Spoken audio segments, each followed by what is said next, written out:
Canals, the lifeblood of the Industrial Revolution. Originally known as navigations, they were cut into the countryside by men known as navvies at the end of the 18th century. Today, largely restored after decades of neglect, they've evolved into a leisure facility. But they were built to allow industrial goods and materials to move freely in times when road transport was difficult. What we know today as Tameside was at the crossroads of the Industrial Revolution, and Portland Basin was, and still is, an important junction on the canal network. The building which houses this museum was built as a warehouse in 1834 and was visited by thousands of narrowboats bringing raw materials or taking away finished goods produced by the area's many mills, factories, workshops and mines. But the golden era of canals was to be a short one. By the 1830s, it was full steam ahead for the railways, and construction was to continue into the 20th century. Every town in Tameside was to get at least one station, and some, like Hyde, as many as 4. Here, we see a locomotive making its way through Moseley. The railways went through their changes too.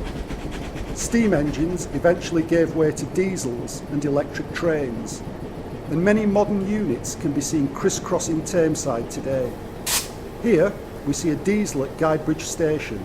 Guidebridge, which became a major railway junction, was opened in 1841 by the Sheffield, Ashton and Manchester Railway. On the roads of the 19th and early 20th centuries, horsepower meant exactly that.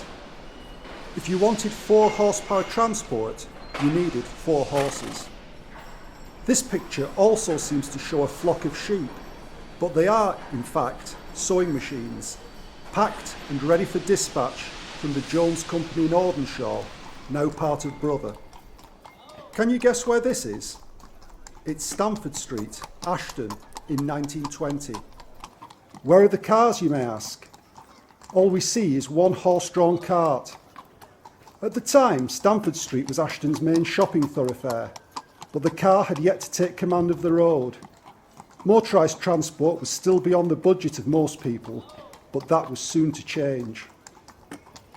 At the turn of the 20th century, cycling was a popular pursuit for many people, and the local newspapers gave it a great deal of coverage. The bicycles these men from Duckingfield Cycling Club are riding were called penny farthings. The large wheel at the front was the penny, and there were 240 of them to the pound then. The small wheel was the farthing, a quarter of an old penny. Cycling allowed people to get away from the towns and factories and into the countryside. It was also a safe form of transport, as the roads were much less congested than they are today. However, we can only wonder how comfortable it was for the women in this picture, wearing their large hats and long skirts. As the 19th century drew to a close, electricity began to replace gas as the main form of power. In 1902, Stalybridge, Hyde, Moseley and Duckingfield came together to form a generating board, and this made it possible to start a tram system. The first one ran from Stalybridge Town Hall to Old Square, Ashton. Here we see a Manchester Corporation 8-wheel bogie tram car in Ashton.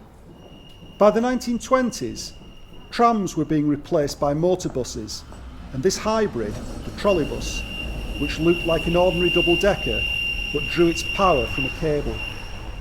The two seen here are pictured at the Horton Green terminus, ready to return to Ashton. Tameside's last trolleybuses ran in 1967.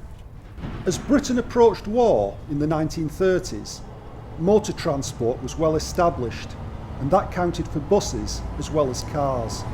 This SHMD single-decker is passing Hyde Market. Each bus company had its own livery, with SHMD buses being largely green, while Ashton Corporation buses were blue.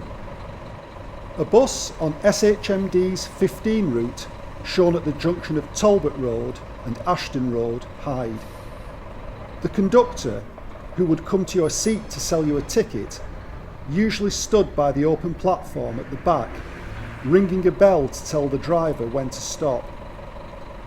In 1969, all Greater Manchester's bus companies came together to form Selneck, and then Greater Manchester Transport in 1974.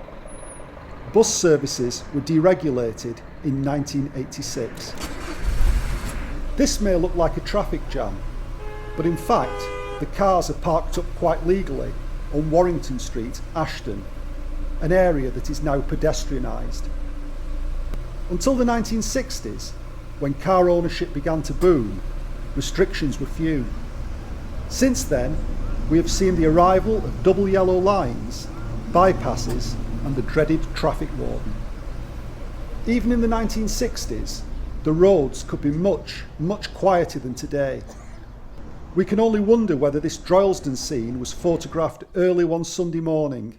The council offices have since been replaced with the Concord suite, yet the roads could also be busy.